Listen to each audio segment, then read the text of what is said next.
You are now listening to Tired and Triggered podcast, produced by Guerrero Film Company.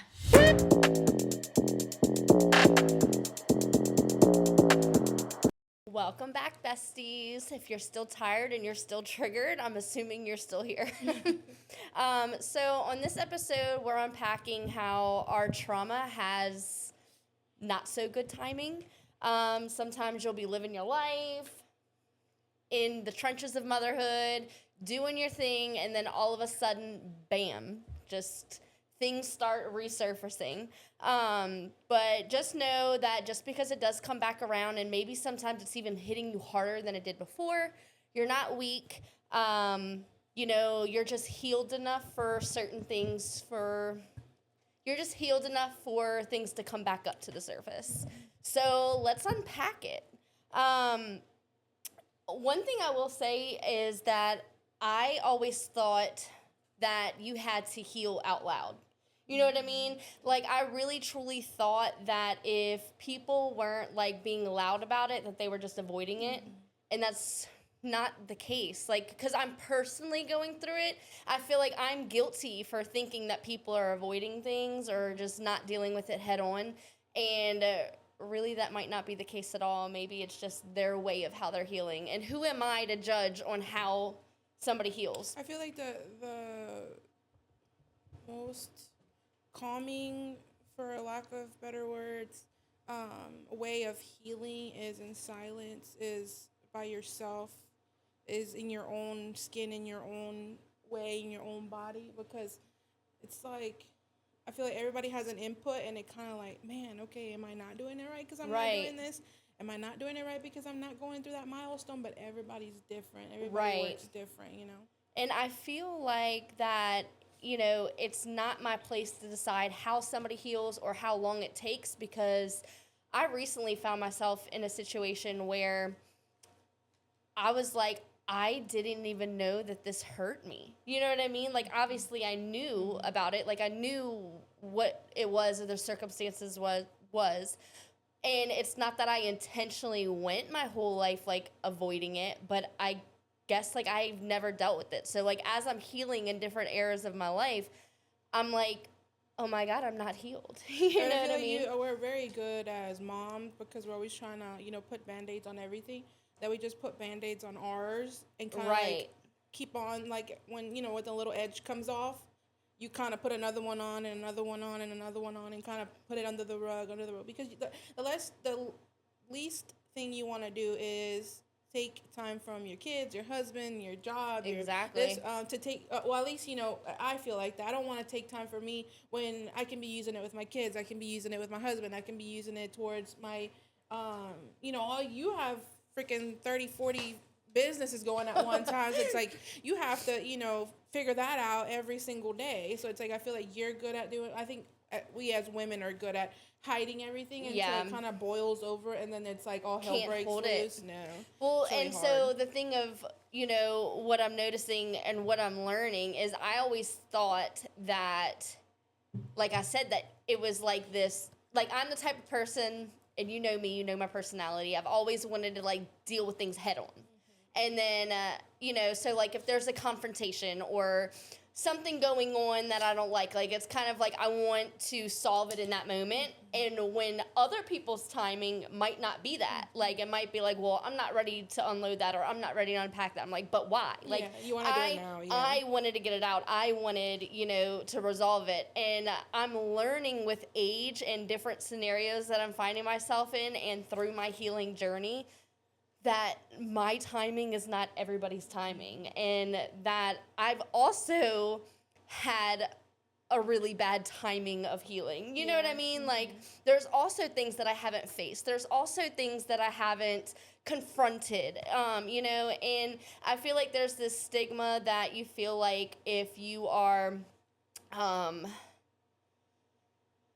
guess, strong, if you're healing in silence.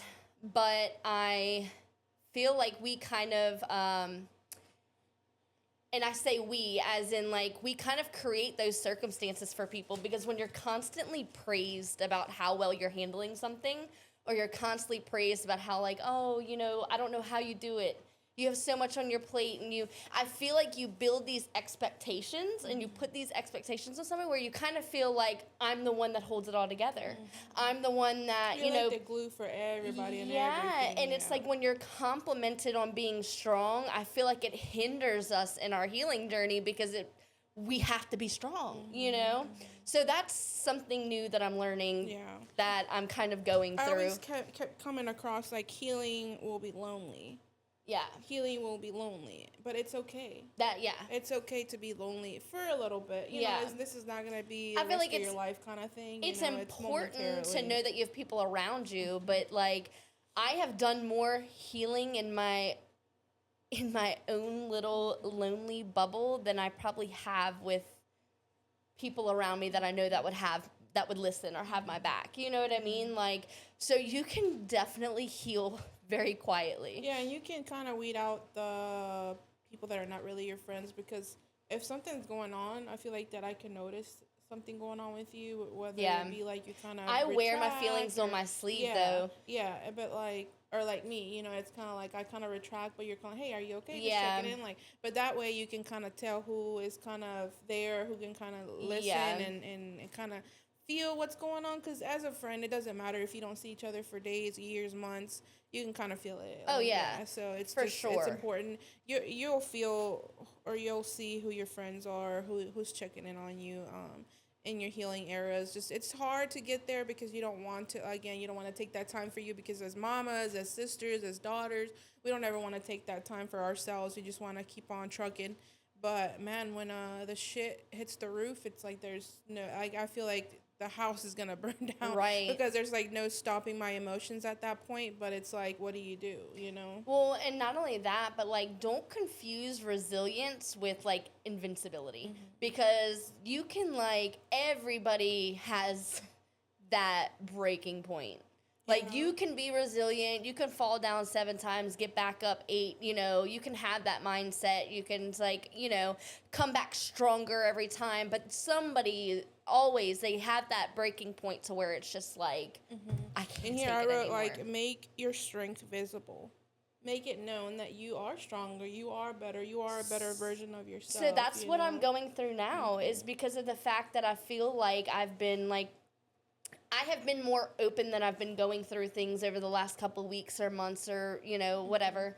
I'm being more open about it now. In the moment, nobody knew about it. I was very silent in my healing journey with going through that. But, like, now that I feel like that I'm getting back where I need to be or where I was, I feel like I am being more loud about it. I am speaking about it. I am, you know, putting things out there. And I feel like, you know, it's kind of like wear it like a badge of honor, because of the fact that there might be somebody that needs that, you know, that needs to hear that. Yeah, takes that little push or those little encouraging words to see, like, hey, it did happen to me, but I'm okay. Because people look at people and they think, like, oh, they've got it all together. Oh, look at her. She's got 4 kids. Look at how well she's handling that. Look at how well I don't know how you do it, balancing 4 kids and businesses and all this, but it's like, yeah, I might have been doing it, but you didn't see the amount of times I fell apart while doing it, you know? Yeah, people don't know what goes on behind closed doors, Yeah. whether it be good or whether it be bad. You know, it's just hard sometimes because, like, once that door opens, you have to be the resilient you, the happy you, the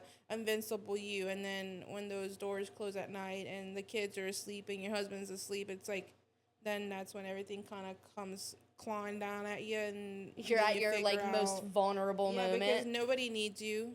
Nobody's screaming mama. Nobody's screaming, you know, wife. Nobody's screaming aunt, uncle. You know, nobody's, and you're just really like, that's the only moment that I feel like I get to myself the whole day, and I'm like, whether not for only good that, or whether but you're for bad. you're also not distracted. Like you're forced to be in your head. You're like forced to face things. Yeah, and sometimes it's like a cold bucket of water falling on you. And Yeah. you're like, okay, well then you can feel your emotions all at one time. Whether it be good or bad, you know. One thing that was kind of hard for me to grasp while going through some of these things lately is that when things resurface, I kind of like, I'm trying to give myself some grace. So there might be somebody that might need to hear this, but I feel like I've kind of discredited myself and my feelings and my trauma, because I'm like, why are you so broken about it now? Why didn't this affect you then? Why is this just now, like, you know what I'm, like, why is this resurfacing? Where are all these emotions coming from? But, you know, after speaking to, you know, my doctor and people who have been through certain circumstances and similar situations, it's just that you're in a safe enough spot to now feel it. You know, kind of like I said earlier, like when you heal certain parts of you, you're leaving space for old things to kind of bubble up. I feel like I discredited myself and my traumas due to the fact that I felt like it was not important because it didn't bother me then. You know, does that make sense? Yeah, like, a lot of people. So I was just doing a little research just to have, you know, a couple things.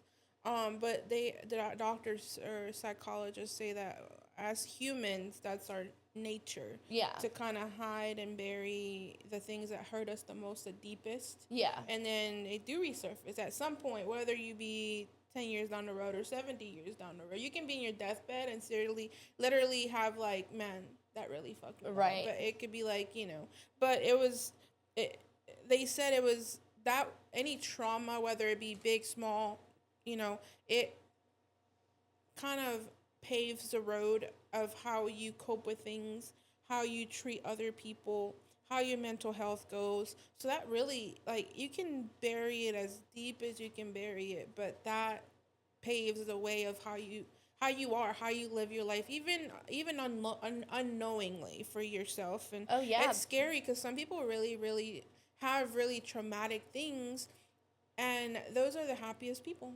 Those are the people that help out the most. Those are the people that wear their heart on their sleeve because they don't want anybody else to hurt like they hurt. And that's where that judgment kind of comes in, and it could be good or bad. Like, it could be good judgment, like, kind of like I said earlier, like, you look at somebody and you're like, oh, wow, I would never know that that's your story. You carry yourself so well. You know, or the bad judgment, you think of like, wow, you went through those things and you're not even facing it. Like, and who are we? And I'm speaking to myself when it comes to this. Who are we to judge somebody's healing journey? Who are we to judge somebody's healing timeline? Because like I said, those are things you cannot plan or account for. Like, everybody's healing journey is different. And especially with moms, like, I don't have a pause button. We've kind of touched base on that in previous episodes. You know, we self-sabotage by isolating and things like that, but even if it's healing that we want to do. All right, y'all, let's take a quick break. This podcast is brought to you by Guerrero Film Co. I'm Jordan Guerrero, co-owner, as well as the owner of Jordan Guerrero Photography. If you have an event coming up, a wedding, milestone portraits that you need done, or even branding content for your business, go check out our socials and let's get you booked. Hey, y'all, for all your concrete needs, Dry Stick Concrete is the way to go. Give us a call or text for a free quote, 985-969-8016. I don't necessarily have the time for it. Like, I have 4 kids and, you know, they're needing me, and I have a husband to show up for, and I have clients to show up for, and I have sisters and sister-in-laws and friends to show up for. And it's like trying to navigate that. It's like, even if you're only healing one step at a time, your healing journey, it still matters. Like, even if it's at the slowest pace possible, it still matters. As long as you're healing, who cares how long it takes? It takes years. I mean, as long as you know and you feel a difference, it's crazy. Because they were saying also, like, anything can trigger you to relive that, you know, a smell. Like the slightest thing. For people that have been through, like, domestic violence or child abuse, like that, like, even a slam of a door can kind of bring you back to that moment. Yeah, which is it's horrible. Like, you know, what do you mean, like, a smell, you know? And to other people from the outside looking in, you might be like, oh, that's so dramatic. Okay, let's not exaggerate that. But like, who are you to, you know, you cannot belittle somebody's trauma in any way. Like, it might not be traumatic for you, or it might not make sense to you. And if it doesn't make sense to you, then you're blessed. Yeah. Like, that's a blessing. What a blessing it is to not understand somebody's trauma. That means that you have not ever been put in that situation. Which is amazing. That's good. Right. But awesome. Do not ever belittle somebody. And that goes for yourself too, because, you know, the version of you that survived your trauma, and what I mean by survived your trauma is the person that went through it, the person that buried it down, the person that didn't have the words at the time, whether they be a child, the safe space to talk about it, the support, the version of you that survived this trauma and survived it by doing things that you had to do to cope, to just move on, and the version of you that is now facing it and healing, they both deserve respect. Both versions of you do. And that's something that I'm literally teaching myself right now, because I feel like we are our own biggest critics. We talk about that quite a bit on here, but it's true. We are. And it's like we give everybody around us some grace, like we deserve to give ourselves that grace we're too. We're our own worst enemy. Yes. We're the biggest, because we don't want to burden anybody. We don't want to take time from anybody. We don't want to bring our stress, our drama, our bad experiences onto anybody else, but that's our hardest thing. We need to learn how to give ourselves grace. Yes, give ourselves, I try to be like, if you came to me and you told me something and you're like, this is what I'm going through, or this is what I did, or this is how I handled this situation, and I didn't necessarily agree with it, I would find something positive to be like, don't worry about that, look at it like this, look at it like that. But I would never do that for myself. Ever. You're like the worst. I'd be like, how could I do that? Yeah, it's just I'm not even preaching to y'all. This is therapeutic for me. Like, these are things that I'm literally pep talking myself on the daily. Yeah. But the whole point of this is it might be for somebody that needs to hear it. Yeah. The whole point of this podcast being tired and triggered is, I'm tired, I'm triggered, I'm going through motherhood, I'm on a healing journey, I'm dealing with my own traumas, I'm, all these things, trying to navigate life, and I just feel like this is my safe space to do it, and I hope it's somebody else's safe space too. Like, when you're listening, I hope this is your safe space. But just know too that if you're breaking quietly or you're healing quietly, that you're not losing by doing it quietly or slowly. You carried it for so long, it's just not your time to carry it anymore. You carried it long enough. And now you're on the journey to facing it and healing and, moving on. So, it's never too late to heal.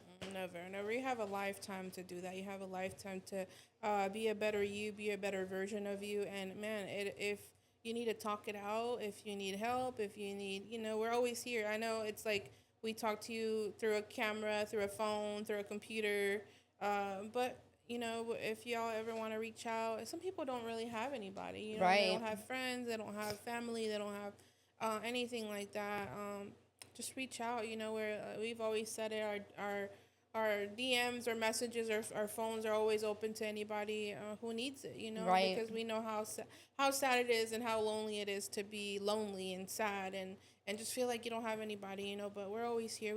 We are blessed enough to have each other, have our siblings and our husbands and stuff like that. And some people are not, but we will be your virtual besties. You don't have to be completely healed to be a good mom. Oh, no. Because I think that that's something that's hard too. It's so hard to pour love into somebody when you're still learning how to love yourself. But whether you're breaking generational traumas or, you're navigating your healing journey while trying to be a mom yourself, we are all doing the best that we can. And there's going to be times that I'll say you fuck up. You're going to fuck up as a mom. You're going to fuck up as a parent. You're going to forget an important date. You're going to, we're not perfect. We're human. I think the biggest part of what to take from that is, one, give yourself grace like we had already discussed. But secondly, just be honest. I feel like these are conversations that I do have with my kids, because there are times where I am so sorry. I was overstimulated. I flashed out. I shouldn't have handled it that way. I'm sorry I jumped down your throat, or whatever the case may be. I'm sorry I hurt your feelings, because I feel like that's a big thing. People feel like they don't owe their kids apologies.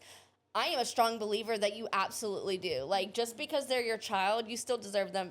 They still deserve your respect. They're humans. But they I have feel like, feelings, but I feel like these are conversations I'm having more, with my kids, as far as the fact of, and I've noticed, like, kids are resilient too. If you're honest with them and you admit to your faults and you admit that you messed up, or you admit whatever the case may be, like, they're going to respect you for that.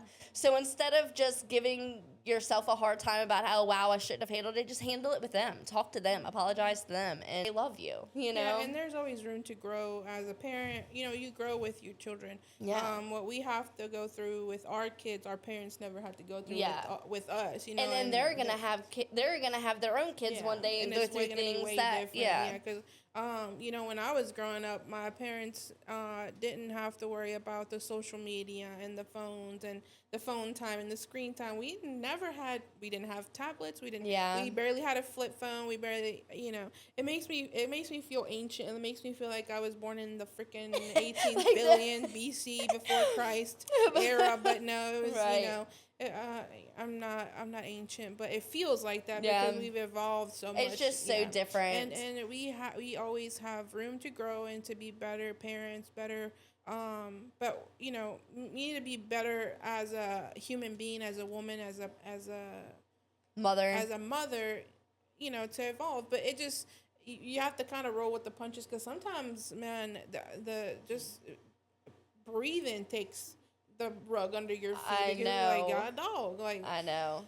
But just the biggest thing is giving yourself grace. And Give I know we preach grace. about that, but man, we don't give ourselves grace at all. I know, whatsoever. but like, this is our therapy. This is us taking accountability. This is us, we're being direct with you, and we're telling you the things that we're experiencing ourselves. And I'll be honest, like, I have been so vulnerable. Like, if you know me in real life, I'm not like just gonna tell you things that are going on in my life or my marriage or my motherhood journey or my healing journey. Like, that is not me. Like, this is our little getaway there, like a little